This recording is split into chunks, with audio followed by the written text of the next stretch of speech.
السلام علیکم ورحمۃ اللہ وبرکاتہ۔ وعلیکم السلام ورحمۃ اللہ تعالی وبرکاتہ۔ الحمدللہ الحمدللہ بارئ النسم مسبغ النعم مرسل الآلاء بالخلق والإبداع بالبعث والإنہاء والصلاة والسلام على رسوله الذي دعا إلى التوحيد والتمجيد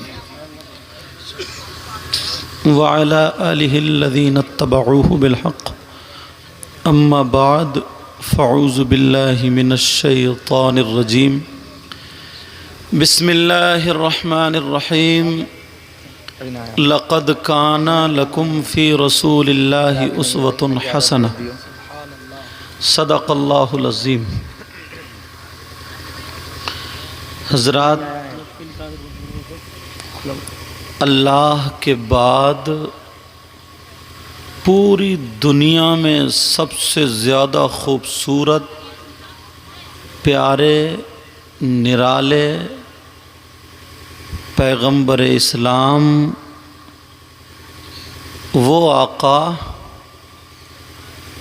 جو سورج کی طرف اشارہ کر دیں تو ڈوبا ہوا سورج پلٹ آئے، وہ پیغمبر جو انگلی کا اشارہ کر دیں تو چاند دو حصوں میں بٹ جائے، بے شک، بھوکوں کو بھوکا نہ دیکھے، ننگوں کو ننگا نہ دیکھے، ڈوبتے ہوئوں کو جس سے نہ دیکھا جائے، بیواؤں یتیموں کو سہارا دینے والا پیغمبر اسلام، جس کی دنیا میں کوئی نہ سنے اس کی سننے والا آقا، جی، جن کا نام نامی اسم گرامی محمد الرسول اللہ صلی اللہ تعالی علیہ وسلم صلی اللہ تعالی علیہ وسلم ہے، انہی کی بارگاہ میں عاشقوں کی طرح، پروانوں مستانوں کی طرح جھوم کر دیوانہ وار محبت میں بھرا ہوا درود آقا کی بارگاہ میں سب لوگ مل کر کے پیش کریں۔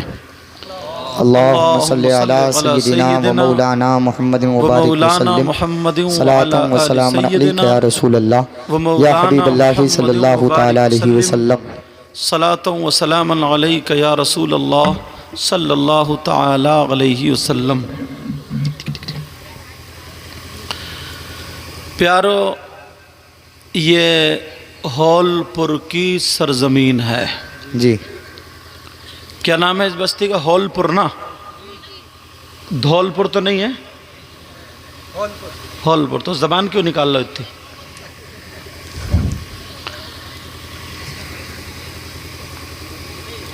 کوئی پتہ نہیں،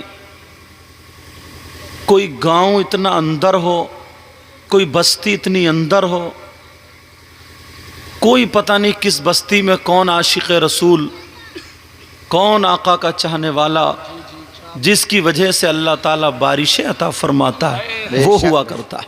بے شک، بے شک۔ آپ سمجھ رہے ہیں ممبر شریف پہ میں بیٹھا ہوں، سب سے اچھا میں ہی ہوں، یہ غلط۔ میں تو یہ سمجھتا ہوں کہ سب سے بڑا گناہگار میں ہی ہوں، دعا کرو اللہ مجھے بھی اچھا کر دے۔ پتہ نہیں ممبر شریف پر یار یہ نعت نبی گنگنا کر کے اپنی زندگی کو سنوارنے والے، جن کے سینوں میں قرآن، ائمہ، علماء، حفاظ قرہ موجود، اور آپ لوگوں میں سے بھی کون ایسا ہو جو سیدھا سادہ بھولا بالا، دیکھنے میں ایسے ہی لگتا ہو، مگر اس کی ادائیں اللہ اور رسول اللہ کو پسند ہوں۔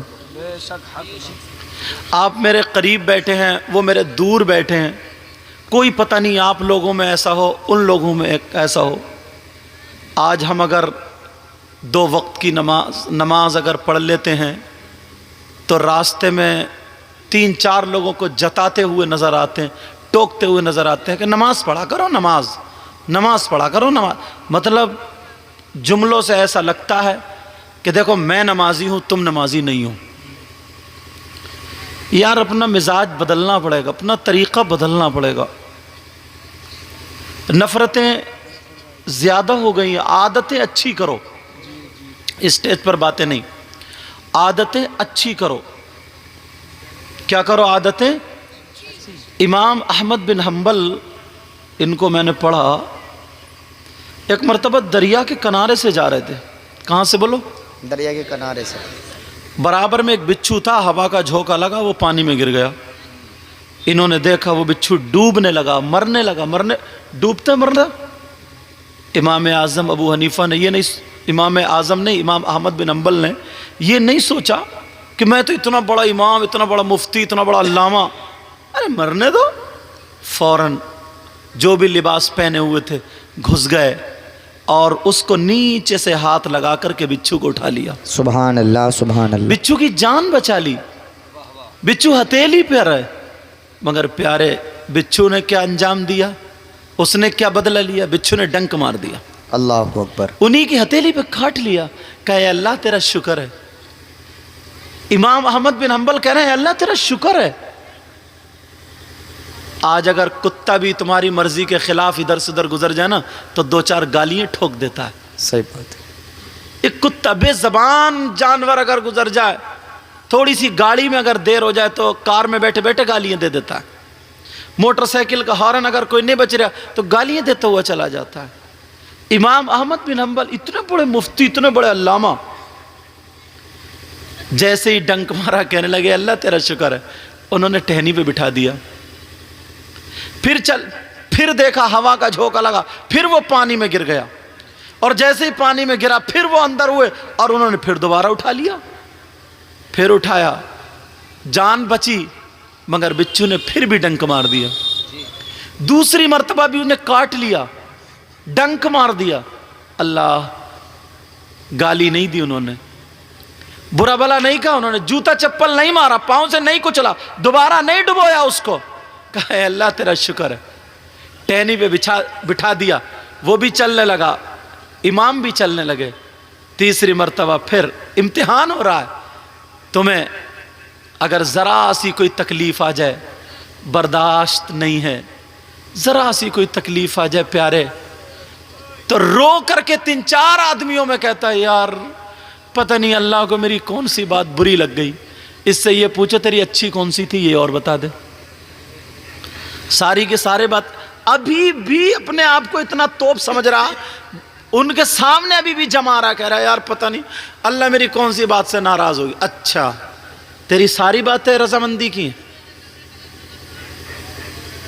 بات نہیں کریں جو روڈ پہ, بھائی میرا بھائی بات نہیں کرو, بڑی مشکل سے ان کمیٹی والوں سے پوچھو کیسے انہوں نے پنڈال لگایا, کیسے بلب لگایا, ہمیں کتنے فون کیے. تھوڑی دیر ہو گئی ایک شادی میں, سمجھو تھوڑی دیر ہو گئی تو آپ جانتے ہیں ان کا دل مچھلی کی طرح پھڑک رہا تھا. یہ صرف ان کے باپ کا پروگرام نہیں, ان کے بیٹے کی شادی کا نہیں, ان کا عقیق ولی میں رسول پاک کی محبت کا اظہار ہے. یہ اگر یہی تڑپنا قبول ہو گیا تو میں سمجھتا ہوں بخشش کے لیے کافی. سمجھ میں آ رہی بات؟ لیکن توجہ سے سن لو, ابھی میں شروع ہو رہا ہوں. اللہ تیسری مرتبہ کاٹ لیا. کیا کہا یا اللہ تیرا شکر ہے. پھر وہ گرا, حتیٰ کہ 7 مرتبہ, کتنی مرتبہ بولو؟ 7 مرتبہ پیارے اس بچھو نے کاٹا. اب مرید تھا برابر میں, خادم تھا, مریدوں کو غصہ کچھ زیادہ ہی آ جاتا ہے, سمجھ رہے حسانی صاحب؟ اب جو تھا مرید تھا برابر میں, مرید کو غصہ آ گیا, کہنے لگے سرکار آپ کیسے برداشت کر رہے ہیں, اجازت دے دیں 2 چپلوں میں ٹھیک کر دوں گا میں سے. 7 مرتبہ کاٹ لیا میرے حضرت کے, 7 مرتبہ. سرکار اجازت دے دیں میں سے پاؤں سے کچھ تو ڈبو کے رکھ دوں. اللہ, ان کا جملہ تو سنو یار, اپنے اندر یہ باتیں کیوں نہیں کرتے تم, اپنے اندر یہ باتیں کیوں نہیں لاتے؟ توجہ رکھو, نوٹوں کو کم دیکھو, میری طرف دیکھو. اللہ ذرا غور کرو, امام احمد بن حنبل نے کیا جواب دیا؟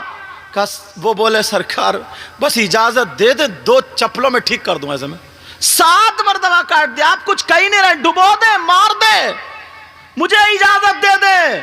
تو امام احمد بن حنبل نے کہا جب یہ اپنی بری عادت نہیں چھوڑ سکتا تو میں اپنی اچھی عادت کیسے چھوڑوں؟ سبحان اللہ سبحان اللہ. جب یہ اپنی بری عادت نہیں چھوڑ سکتا تو میں اپنی اچھی عادت کیسے چھوڑوں؟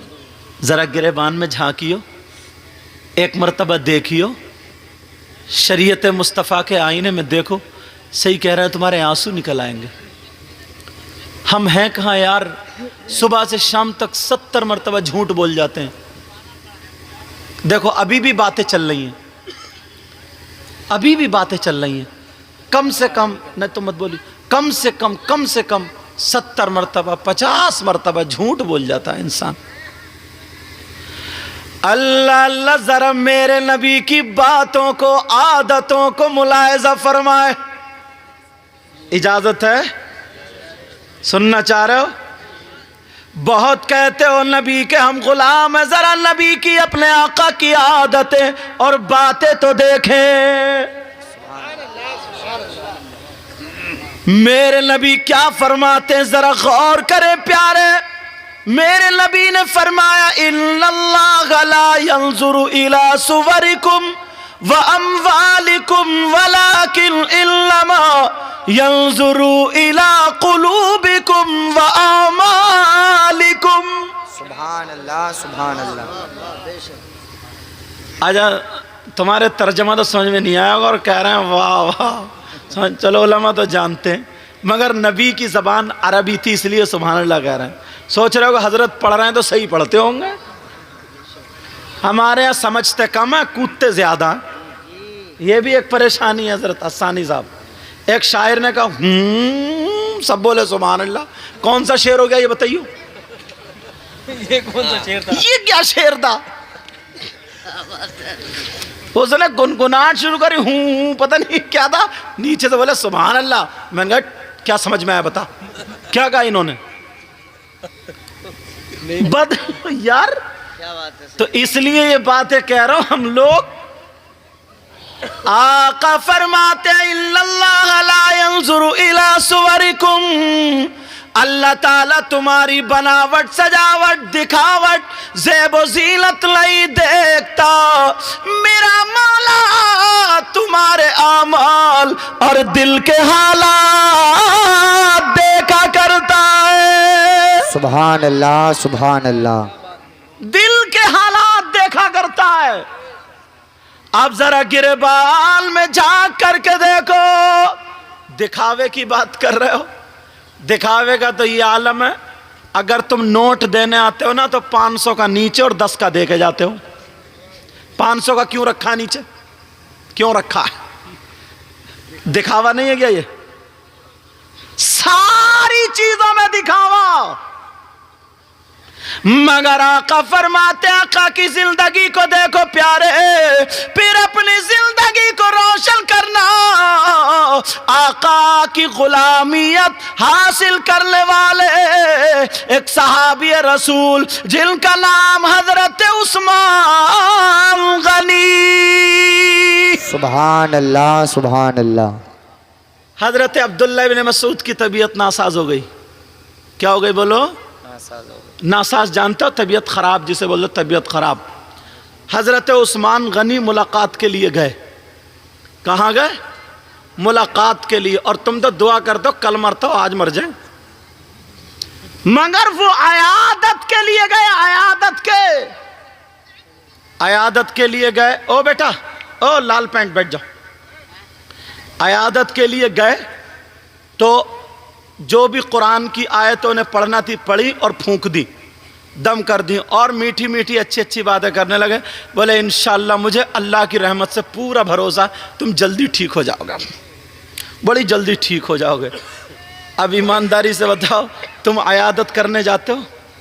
کب جاتا عیادت کرنے؟ اگر کسی کا گھر خریدنا تو، کسی کی زمین خریدنی ہے تو پڑوسی کو بھی پتہ نہیں چلنا چاہیے. کھانا اپنے گھر اور کلی ان کے گھر ہے تو کسی پڑوسی کو بھی پتہ نہیں ہونا چاہیے. حضرت عثمان غنی رضی اللہ تعالیٰ عنہ نے عیادت کی. عیادت کے بعد چلے تو اشرفیوں کی 2 تھیلیاں دے دی. کیا دے دی بولو؟ اور تمہیں اگر اس کا گھر لینا زمین لینا نا تو 50,000 روپے چادر کے نیچے سرکا دیے، لو گھبرائیو مت، اٹھاؤ بعد میں تیرا گھر میں ہی لوں گا۔ حضرت عثمان غنی اشرفیوں کی 2 تھیلیاں دی اور چلے۔ جب چلے، توجہ رکھنا میری طرف دیکھو، جب چلے اللہ، حضرت عبداللہ ابن مسعود بولے نہیں مجھے ضرورت نہیں ہے، آپ رکھو۔ یہ جملہ اپنے گھر جا کے بیٹیوں کو بتانا، کہا مجھے ضرورت نہیں ہے آپ رکھو۔ کہا عثمان غنی ضرورت پڑے گی دوا وغیرہ کے لیے، کہا جس کی زندگی اب بچی نہیں تو ضرورت کیا؟ کہا تمہارے گھر میں بیٹیاں ہیں، بیٹیوں کو ضرورت پڑے گی۔ او لوگوں، تم اپنی بیٹیوں کو اگر دو تو یہ باتیں دو، مگر تم کیا دیتے ہو وہ بھی بتاؤں گا۔ حضرت عثمان غنی نے کہا لو تمہاری بیٹیوں کے کام میں آئے گا۔ حضرت عبداللہ ابن مسعود اٹھ کے بیٹھ گئے اور کہنے لگے او بھائی عثمان ذرا سنو، جمعے کا دن تھا، ایک مرتبہ نبی نے بیان فرمایا تھا کہ اگر جس کی بیٹیاں رات کو سونے سے پہلے 3 مرتبہ سورہ واقعہ اگر پڑھ لے تو اس کے گھر میں کبھی فاقہ یا پریشانی یا دقت نہیں آتی ہے، اور اگر آ بھی جائے تو قرآن کی یہی سورت اس کا حل بن کے آ جاتی ہے۔ سبحان اللہ سبحان اللہ ماشاءاللہ۔ کہا اور بھائی عثمان، کہا بھائی عثمان میں نے اپنی بیٹیوں کو گھٹی میں پلایا ہے کہ اس وقت تک سوتی نہیں ہے جس وقت تک کہ سورہ واقعہ پڑھ نہ لیں۔ ہے کسی کی بیٹی؟ سکھایا بیٹی کو؟ بتایا بیٹی کو؟ کیا بتاؤ گے؟ ابا تو اتنا بڑا بیٹیوں کا دشمن ہے، قرآن کی صورتیں دے گا، اتنے بڑے موبائل دے رکھے، جوان بیٹیوں کو موبائل دے دیا۔ اور موبائل کیوں دیا؟ یہ کون سا کام آئے گا؟ ابا کی آنکھوں پہ چربی ہے، اماں کی آنکھوں پہ چربی، اللہ برکتیں فرمائے، اماں کی آنکھوں پہ چربی۔ دیکھتے نہیں ہو تم حالات؟ کس کی، رکھ دو بیٹا، کس کی بیٹی ایسی ہے جو موبائل کے بغیر اس کا پورا خاندان بھوکا مر جائے گا اگر موبائل نہیں چلائے گی تو؟ ہے۔ اور 10 باپ یہاں ایسے ہیں جن کی جوان بیٹیوں پہ موبائل ہے۔ کیوں دیا موبائل؟ کس سے بات کرے گی؟ کون سا ایسا رشتہ دار ہے جو جوان بیٹی کو موبائل کی ضرورت ہے؟ واٹس ایپ چلائے گی کہاں؟ فیس بک چلائے گی کہاں؟ یوٹیوب دیکھے گی کیا؟ ارے آج اتنے فون آتے، اتنے فون، شرم ہے غیرت ختم۔ وہ لڑکی کان کھول کے سن لو، نبی کا غلام اپنے آپ کو بتاتے ہیں نمازی ہے، حاجی ہے، سب کچھ ہے، مگر شادی ہو تو اس کی بیٹی آدھی ننگی گھوم رہی ہے، بغیر دوپٹے کے ہے، بسر ڈھکا ہوا نہیں ہے، پہناوا ناچنے والی عورتوں کا پہنے پڑی ہے، چلنے کا ڈھنگ ناچنے والی عورتوں کا ہے، پہننے اوڑھنے کا ڈھنگ ناچنے والی عورتوں کا ہے۔ یہ سارے پہناوے بتاؤ کس کے ہیں؟ تم تو نبی کے غلام ہے۔ نبی کی بیٹی کا پہناوا تمہاری بیٹی کے پاس ہوتا، حسین کی بہن کا پہناوا تمہاری بیٹی کے پاس ہوتا، غریب نواز کی بیٹی کا پہناوا تمہاری بیٹی کے پاس ہوتا، حسین صابر پاک کی ماں کا پہناوا تمہاری ماں اور بیٹی کے پاس ہوتا، غوث پاک کی ماں کا پہناوا تمہاری ماں اور بیٹی کے پاس ہوتا، مگر ایک کے پاس بھی نہیں ہے۔ تم دیکھ لو، یہ اتنا پہناوا اگر بگڑا ہے تو یہ موبائل کی دین ہے۔ نوجوانوں اور بزرگوں سن بہنوں، اگر معاشرہ سدھارنا ہے تو بیٹیوں سے موبائل لے لو، اگر انہیں دینا ہے تو دینی کتاب دو، اسلامی کتاب دو، انہیں قرآن پڑھاؤ، حدیث پڑھاؤ، دینی کتاب دو۔ فاطمہ کا پہناوا، فاطمہ کا کانے کا ڈن،